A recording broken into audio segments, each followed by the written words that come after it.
Psalm chapter 95. Manindol ka palihog, aron paghatag ni Espiritu tahod sa pagbasa sa pulong sa Dios.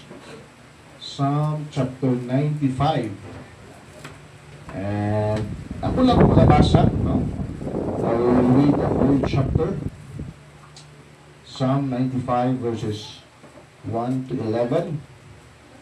So, sundan lang sa inyong mga mata. Ako lang magabasa. Kung nakita na ninyo sa inyo na.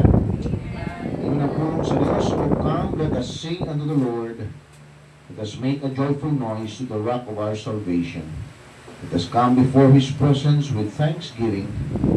Make a joyful noise unto Him with songs. For the Lord is a great God, and a great King above all gods. In His hand are the deep places of the earth. The strength of the hills is His also. The sea sees, and He made it. His hands formed the dry land. O come, let us worship and bow down. Let us kneel before the Lord, our Maker. For He is our God, and we are the people of His pasture, the sheep of His hand. Today, if you will hear His voice, harden not your heart as in the provocation, as in the day of temptation in the wilderness. When your fathers tempted me, proved me, and saw my work. 40 years long was I grieved with this generation, and said, it is a people that do err in their heart, and they have known my ways, and to whom I swear in my wrath that they should not enter into my rest. Ito mga manalangin sa pagpasa sa pagpulong, mga abuta, Ginoong Diyos ng mga mahal, ng may tagiya sa mong kinabuhi. Salamat kay Ginoo sa brand new day, beautiful day, in gidugang sa mong tagsang kinabuhi. Salamat po sa mga kayo, sa mga faithfulness, great is thy faithfulness, and there are you every morning. Salamat Lord sa pribilehyo ng imong gihatag na ako, nga akong Ginoo makawali karon sa imong bulang.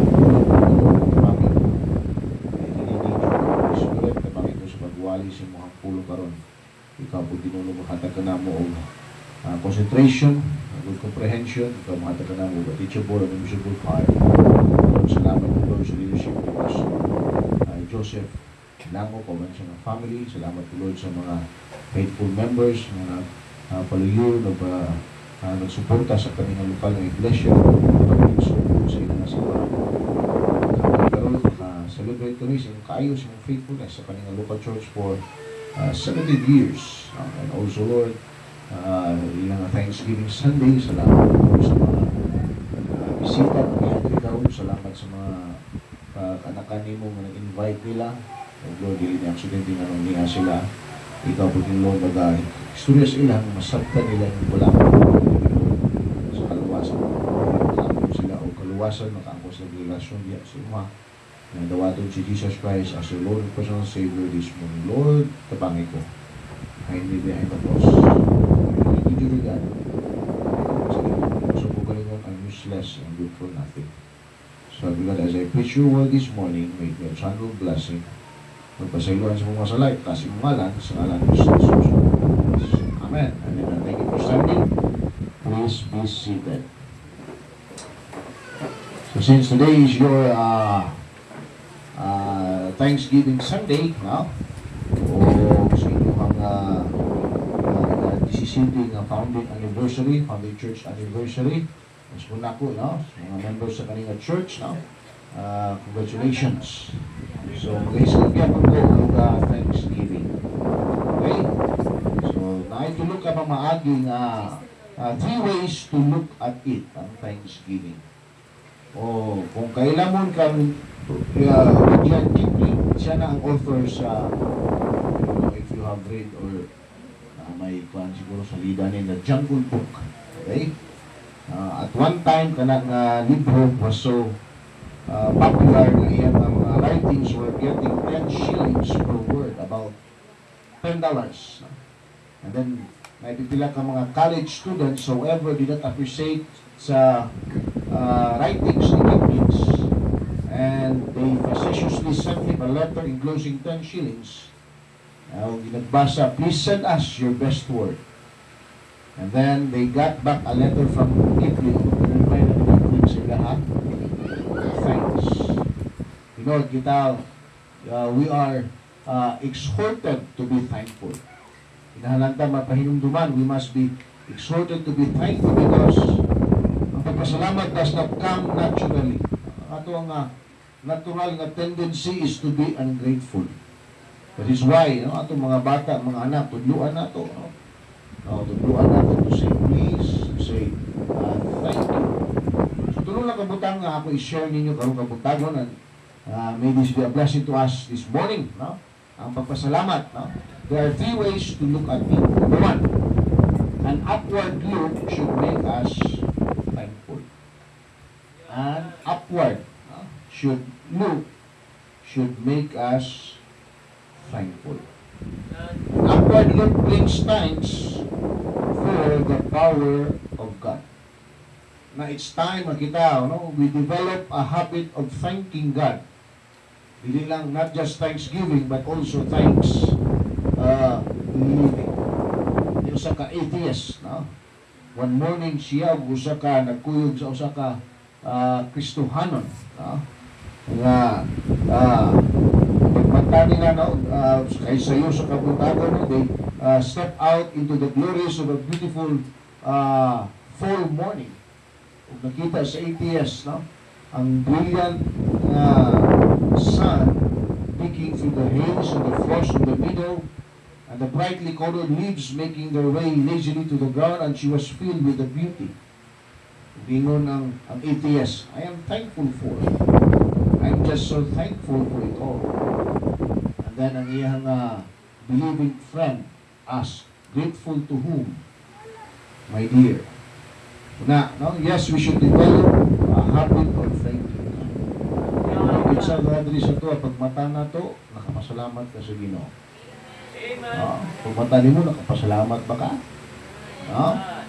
Mansa ko siguro, pag mata, siguro ng Ginoo na. Di ba? Dapat unahon na itong Ginoo. Bisan pagkaon, no? Salamat ka. Before tayo kaon, pagpasalamat. Dapat, we should develop a habit of pagpasalamat sa Ginoo. Gihimo tayo, He created us for His glory, and we should give Him the glory.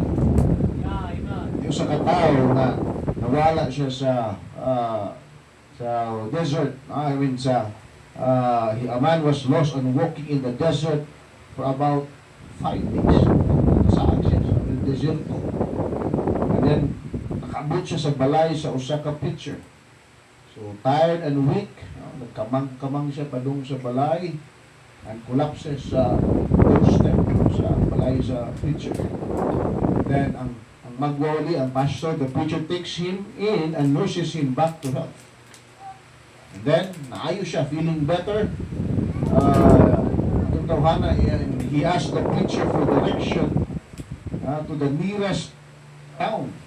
Asang sunod na doon na town. And the preacher tells him the directions. Yung gi-offer ang kabayo niya o iyang sakyan. And the preacher says, yun siya, however, there's a special thing sa kaning kabayo. Kinahanglan mo, sorry ka, you have to say thank God aron mo lakaw siya. And then, kung gusto mo ipahunong, mo kag iman. Muning nakalain na ng kabayo no? So, anxious, kung gusto mo siya mato sa town, the man says, sure, okay. So, ipahulam niya sa pastor, sa preacher, ang kabayo, o isakay siya. O iyon to ang tao nga, thank God. Then, nilakaw ang kabayo. And a bit later, yung pakusgan o sulti, thank God. No? And then, nagkusog-kusog ang dagan sa kabayo. And feeling really brave, the man say, thank God. Iya pa yung ipakusgan, iya pa yung sige, thank God, hantod nga, nikusog na yun ang dagan sa kabayo. Then, na-realize niya nga, padunga siya sa pangpang. Ang kabayo, padunga sa pangpang, may kusog ang dagan sa kabayo. O, nalimot man siya unsay, sige siya, nalimot siya unsay isulti. Pero wala, sa na lang yung isulti, hindi mo ang kabayo. O nagahunong siya, no? Nga ang paghunong sa kabayo, usulti ng iman. Ang pag-iman ng iman, di hunong ang kabayo. No? Pero doon na yun sila sa pangpang, mga 2 inches na lang. No? Nakahulog ang kabayo. So, the horse stops a mere 2 inches from the cliff's edge, almost throwing him over its head. And then, itong tawhana, gihangak siya, gihangak. Can you imagine, no?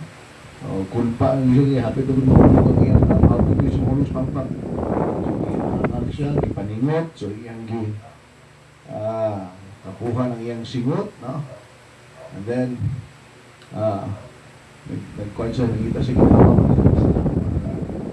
Hindi naman siya, nakasulti mo siya pasalamat, balik sa Ginoo siya. Thank God. Di nilahos ang kabayo, hulog sila sa pampan.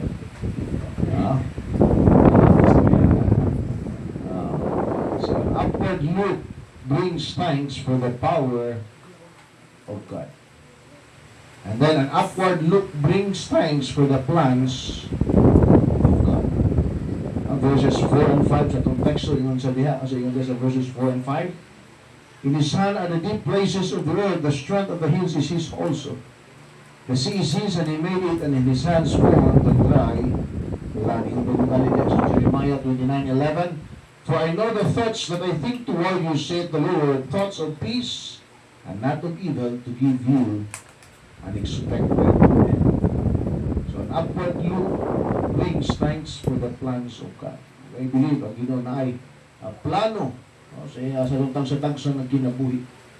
Na ay purpose ang Ginoo nga nung gibuhi mo na. So muna, an upward look will only bring thanks for the power of God, for the plans of God, but also an upward look brings thanks for the presence of God.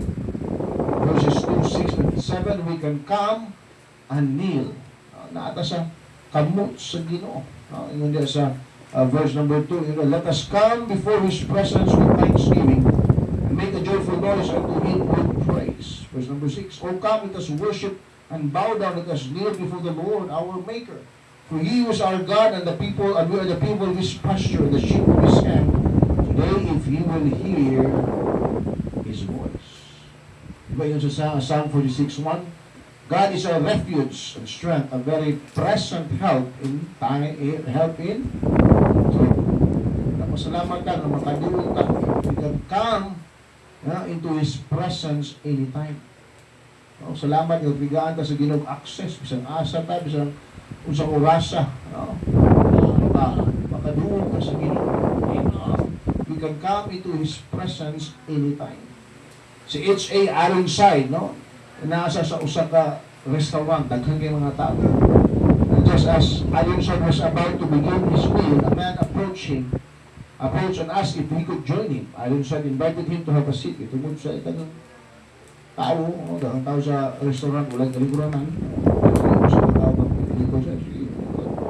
And then as was his custom, Ironside bowed his head in prayer. And then pagkaabli niya, when he opened his eyes, the other man asked, ano siya sa tao? Dapat niya, ano? Yung si Ironside, wala man. And then, papunta na siya, well, is there something wrong sa imong pagkaon? Ironside replied, no, I was simply thanking God as I always do before I eat. And the man said, oh, you're one of those, are you? Yun siya, I never give, itong tawanan, yun siya, I never give thanks. I earn my money by the sweat of my brow, and I don't have to give thanks to anybody when I eat. I just start eat. Gusto ko kaon. Kung sa ito ba ni ayun siya, parang sa kasapiro. Just like my dog. That was he does too. Dito lang kaon. Muna, aside kung pagkistuhan nun, maulaw ko dito. Nasa luwas. Salamat ka na naakay. Anon. So an upward look should make us thankful. Salamat ka sa Ginoo sa Ginoo.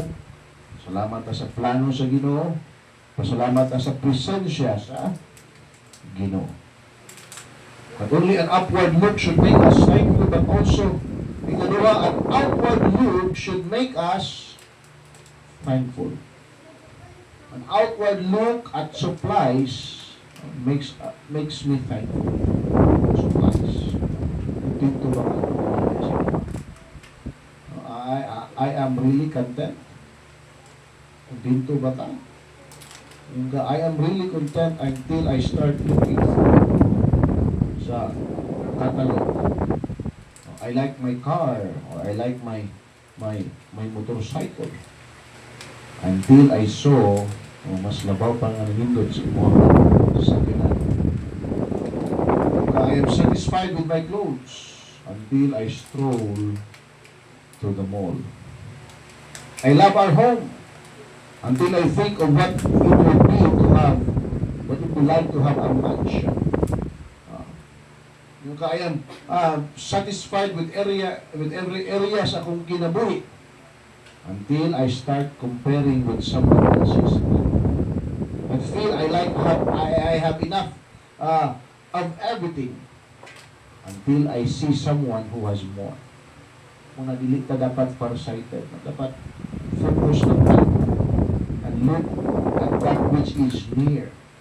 Una, ang sikreto, the secret of a happy life is not to get what you want, but to live with what you got. Most of us, we spend our lives concentrating on what we don't have instead of thanking God for what we do have. Then, makabantay lang ta, our life is over and we miss the beauty of the present. Muna, you don't know what you've got till it is gone. Run out ta, diyan lang ta magpasalamat na natay kurinti. Our power is shut off and suddenly we become thankful. Atong basura walang ikuha sa ikuha, and then suddenly we become thankful for the garbage collector. A good friend dies and suddenly we discover how much he meant to us. Our water becomes too polluted to drink and suddenly we appreciate having good water. Usahay ulahin na. Sama sa kanta ito. Ayaw paabutan nga ulahin na. Diba? So nagluya pa. Ang sudan, ginamosra. Iyang patay na. Hindi mo, ihawan o baka. Samtang buhi pa, why we duaw?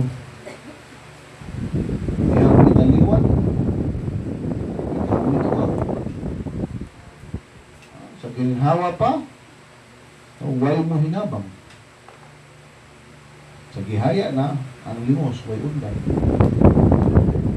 Niya tumuhi pa, wag giampo eh. Dihang ulahin na, sa pag-ampo, wag gidlong eh. Sa'yo ulahin na ba? Sa kabata nga, tigaan siya orange o sa katao. Yun ang mama sa bata. Sabi, isulti mo dong. Ang ibuhat sa lumang bata. Yan sa tao. Pag-intibig. Muna, dapat kita pasalamat ang outward look at supplies makes me thankful. Salamat ka sa provision sa Ginoo. Diba? Salamat ka, makakaot ka. Makakaot ka, kadalaw katulog. Hindi katulog, tumatuwa na pa may snacks. Diba?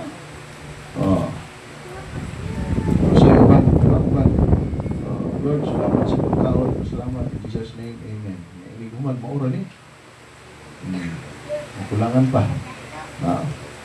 So, an outward look, not only an outward look at surprise makes me thankful, but also an outward look at scenery makes me thankful.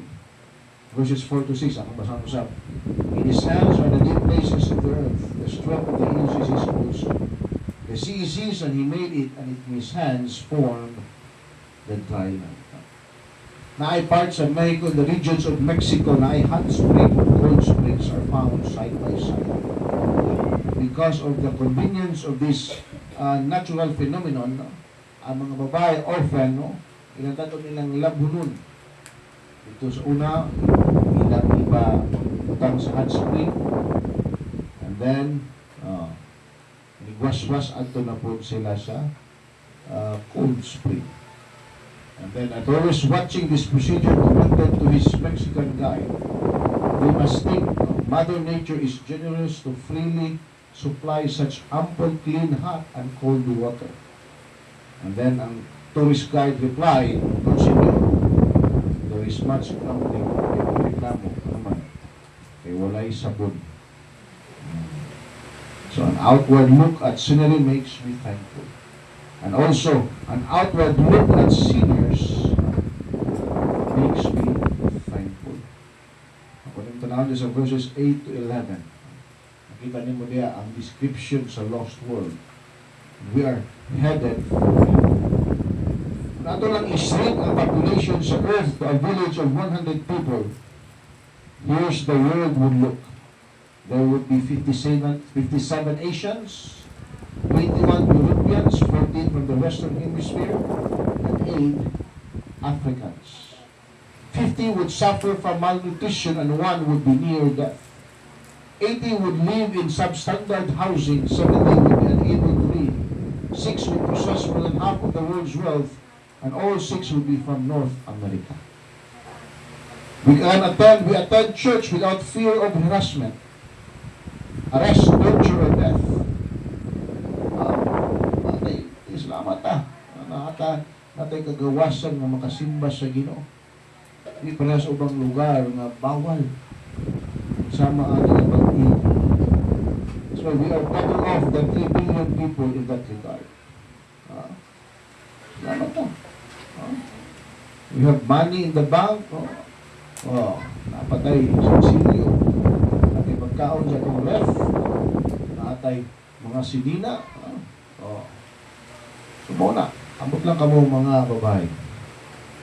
Nakasulay ba mo? Ang katubang mo sa inyong trabaho. Iyong ka Lord, salamat sa daghang ugasunon. Salamat sulay mo? O reklamo mo? Salamat na daghang mong ugasunon. Ano naman? Daghang kang kikaon, daghang kataon. Huwag kayong gawin sunog, huwag kayong gawin nikaon. Huwag kayong gusto mo sa laban. Huwag kayong pagkaon. Tumuna. Salamat po ka na daghang kaglaburon. Daghang nagsilina.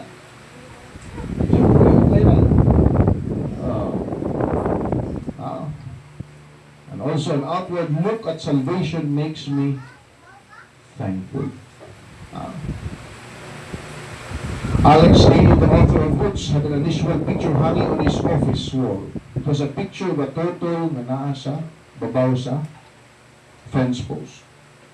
And when asked, why is that there? Haley answered, every time I write something significant, every time I read my words and think they are wonderful and begin to feel proud of myself, I look up at the turtle on top of the fence post and remember that he didn't get there on his own. He had help. Una, salamat ta sa kaluwasan nga gihatag sa Ginoo. Salamat ba mo mga luwas mo? Always ang mga bisita. Salamat kayo nga niya mo karon. Na-purpose muna ko, na-purpose ang Ginoo nga nung niya ka.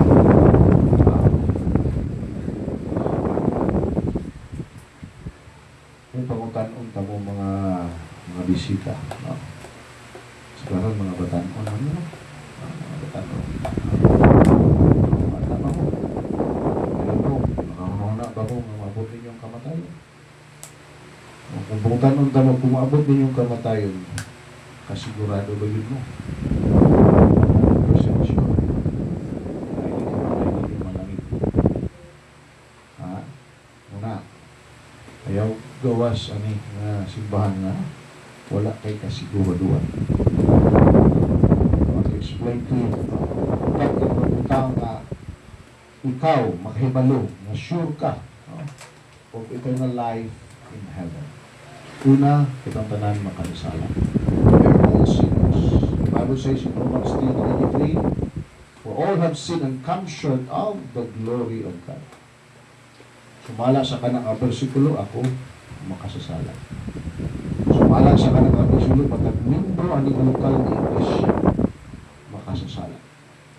Sumala sa kanang bersikulo, ikaw karon makasasala. Sin is breaking God's law. It is doing something God said not to do, or not doing something God said to do. Say, balik ka. Ang pabuhaton na to, dili na buhaton. Dili na to, ibabuhat, kaya na itong buhaton. Nature lang na to, kitang tanang tao makakasala. Wala yung perfecto na to. Kaya sabi na kasulay sa inyo,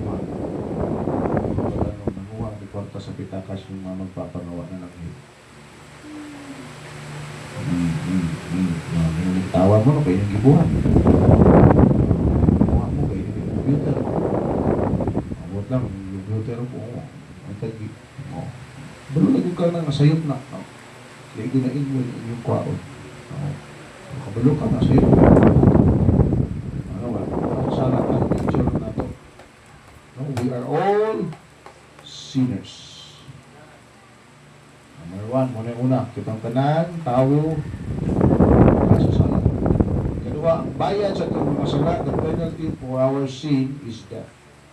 Yun ang Biblia sa Romans 6:23, for the wages of sin is death. May iban mga tao, naguna-una sila, kumubuhat sila maayon, kasi bati, makato sa salangit. Ang Biblia, wala ng sulti. No? Kung atong misigutan ng pagbuhat, kung maayon, sa may sukdanan. Ngayon mo isakto na malakit na natin, malakas langit.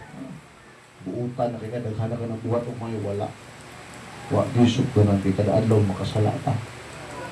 Matuwing na ako, mas nilipad yan ang mga buhat sa maayo. Diba? Ito na magbuhat o maayo di na makaluwas. No? Ubang katuupod sila nga, matos langit, kaya naman nabautismuhan sila. Nabibiyak wala mo ng sulti. Ubang po nga, kasimbahan, mga simbahan, may sila, ang among simbahan mo, ang tinuod na simbahan, kung mamembro ka sa among simbahan, magkato ka sa langit. Kaya wala mo ng sulti o kinunod ka mo apil ang simbahan na maluwas ka. Sin will keep you out of heaven and we all sin. And yet the wages of sin is death. It speaks of separation. Mahimulang ka. Tungkol sa itong sala, o kung kinahang kamatayon, is eternity dito sa linaw nga kalayo.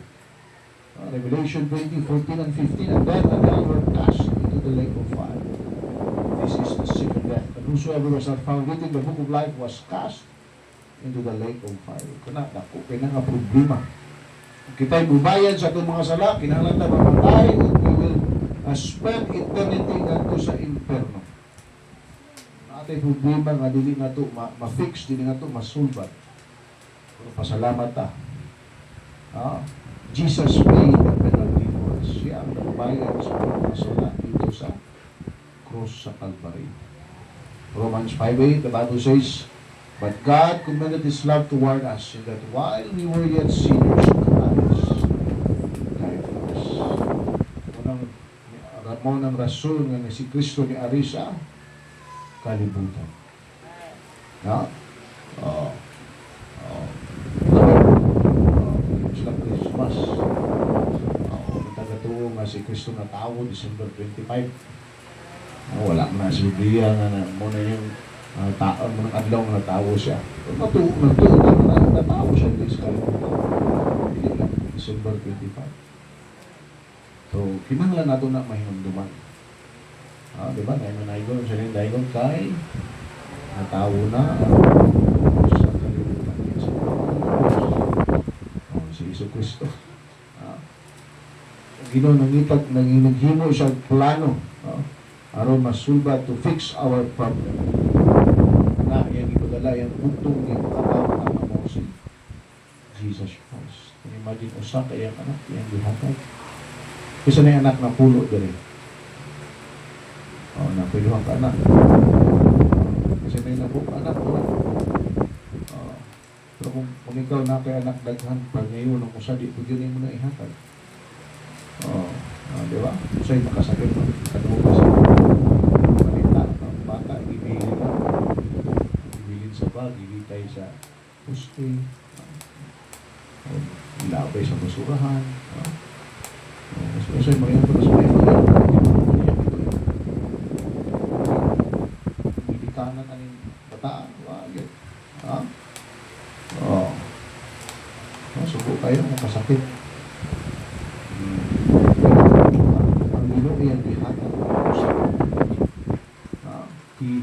And we all know, see, Jesus Christ is God the Son, who came to live among us as a man. After living a sinless life, the Lord Jesus Christ went to the cross where He bled and died for our sin. After 3 days in the tomb, nabanhaw siya, He rose from the grave, proving His power over death, over sin, and over sin. The wages of sin is death. Jesus died for us, so siya ang nagbayad. He paid the wages of sin that day. Kasi taangay lang sa krus, ito tayo nakasala, wala na isunan kita. Wala, gitubos ta. Si Kristo ang namatay, alang kanimo, alang ka na. Wala, para sa mga bisita, maluwas si Jesus Christ. Si Kristo. Wala yung maluluwas. It's only the Lord Jesus Christ. Siya ang nagbayad sa itong mga sala. Dapat mo nang gawato. We must accept His payment for us. The wages of sin is death, but the gift of the gift of God is eternal life through Jesus Christ. A gift is always free. Kung siguro mahatag na itong gift, birthday gift, o karon pinaskuhan, diba? Huwag mo yung mahatag na itong gift na pagpilihan, pangainan. Sa gasa, libre. Ang imo ng buhaton, imo ng dawaton. Sa gasa, libre. Kita, if we pay even a fraction of the value of that value, its value, hindi na gift. Ang kinabuhing dayon is life forever dito sa langit. Kung ka na nagagasa, apoy-apoy lang na, pinaagi ka, Ginoong Kristo. Una, sumala sa Roma 6:23, na kay duha ka choices. Una, ikaw ang mubayad sa imong mga sala, by dying to hell. Imong gawaton, nagasa sa Diyos, na mao ang kinabuhing dayon, and go to heaven when you die. In other words, imong gawaton si Jesus Christ, isipin personal o bugtong manuwas, taking the gift of eternal life, or ikaw ang mo attempt to pay your own way, and when you pay your own way, imong i-reject si Kristo as your Lord and personal Savior, refusing His gift of eternal life, and refuse to allow Him to pay our way to heaven. Yung Biblia sa Romans 10:13, no? Makita natin ba how we can accept God's wonderful gift of eternal life. For whosoever shall call upon the name of the Lord shall be saved. Ang kaluwasan, simple lang kayo sa mga bisita. Una, sa kahagawan, ikaw usa ka makasasala. Ang kunang na ikaw usa ka makasala. And then sa ligi, tuuhin na si Kristus na ang makaluwas nila. Believe. Sa kayo magka-barko ang kilas kapitan. Ano mo sa kayo magka-aeroplano wa kilas kapitan? Ano mo sa kayo magka-bus o jeep wa kilas driver? Ano sa kayo magka-kilas kapitan? Nanaran po ang pagsalig nyo sa Ginoo. Ano ilingkod mo ka ng bangko? Imong gilikuran doon kayo salig. Wala kayo salig sa bangko. Na dapat imong pagsalig. Sa ligo tuuhin nga si Kristo Jesus lang ang makaluwas niyo. And call upon His name and confess your sins. I hope this morning ang imong dawaton si Jesus Christ as your Lord and personal Savior. this morning. So, outward look should make us thankful. Una, an upward look should make us thankful. Ikaduha, an outward look should make us thankful. And last, ikadulo. Number 3, an inward look. Inward should make us thankful. An inward look at my heart makes me thankful. Oh. Diba, tanawa ang inunaw sa amin. Just take an honest look. Okay? In a sense, gratitude is an expression of modesty. In Hebrew, the word for gratitude is huda. Is the same as the word for confession. To offer thanks is to confess dependence, to acknowledge that others have the power to benefit you, to admit that your life is better because of their efforts. When we have a truly transparent heart and look at Christ in our heart, our attitude changes. God, ano ba ka? Pasalamat ko na nagbayad ko ng tax. I'm thankful for the taxes I pay because masabi ka na you are employed, nakatrabaho. Salamat ka nga ang imong sinina. Nag-isipin na, masabi ka na, nagdako ka. Nagkakambo ka. You have enough food to eat. I'm thankful my shadow who watches me work because it means I am out in the sunshine. I am thankful a lawn that needs mowing, windows that need cleaning, and gutters that need fixing. Pasaputan na kay balay. I am thankful the spot I found at the far end of the parking lot because it means I am capable of walking. Pasalamat ka. Dako imong balanan sa kulit ko naman, sige kag-aircon. Diba? Nabugnawan ka.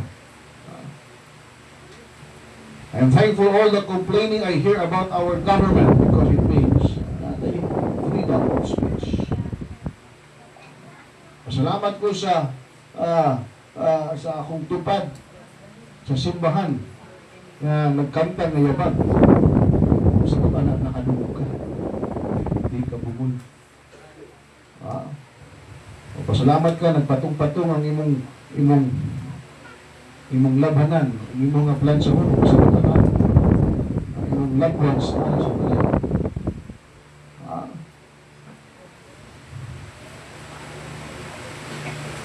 Salamat mo ka, nagkapoy ka, sakit ang imong mga kalawasan, at the end of the day naman, because you have been productive.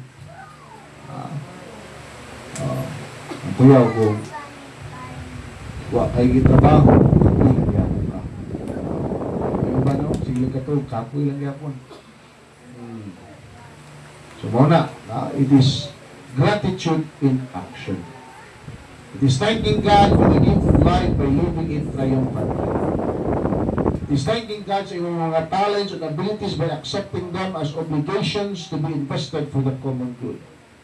It is thanking God for all that men and women have done for you and showing you are thankful by doing things for others. It is thanking God for happiness by striving to make others happy. It is thanking God for beauty by helping to make the world more beautiful. Muna, a sincere heart will recognize the privileges of serving God and others. So, pasalamat, an inward look at my heart makes me thankful. And also, an inward look at my health makes me thankful. So, pasalamat ko na may panglawas. Okay mo? Ang may yung lawas. Pasalamat mo na may yung lawas. Huwag may sakit. Sa Amerika na sila ginawag na nursing home. Ilatidaran, yung home for the aged, dito na ilang ibutang. Kung na usa ka pangalan na naandito. Yun siya. Pasalamat siya sa Ginoo. I thank the Lord for two perfectly good teeth. Diba yung ito? Usa na sa taas, usa sa taas sa ubos. Salamat siya kay makausap pa siya sa pagkaon. So, duha na niyang ipon. Ang usa na sa taas, ang usa sa ubos. Sawa kay ipon. Sawa na kay ipon. Diba? Supon na nimo. And then, and in the word, look at my home, makes me. Yung ang Biblia niya sa Psalm 127:3-5, Lo, children are an heritage of the Lord, and the fruit of the womb is his reward. As arrows are in the hand of a mighty man, so are the children of youth.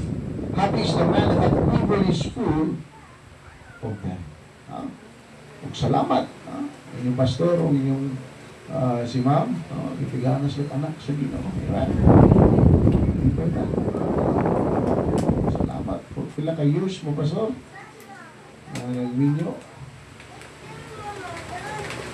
Pilas na ka years? Pilas na ka years, pastor, di mga nagminyo sila. Wala mo kabalo? Mga members? Going 11 sila. Ilan na years? 10 years? 11? 10 years. See?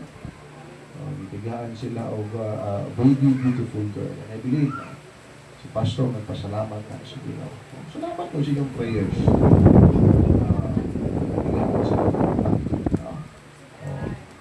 Diyan na magsugod, pastor. Masugdan na pirme. May reklamo ang asawa.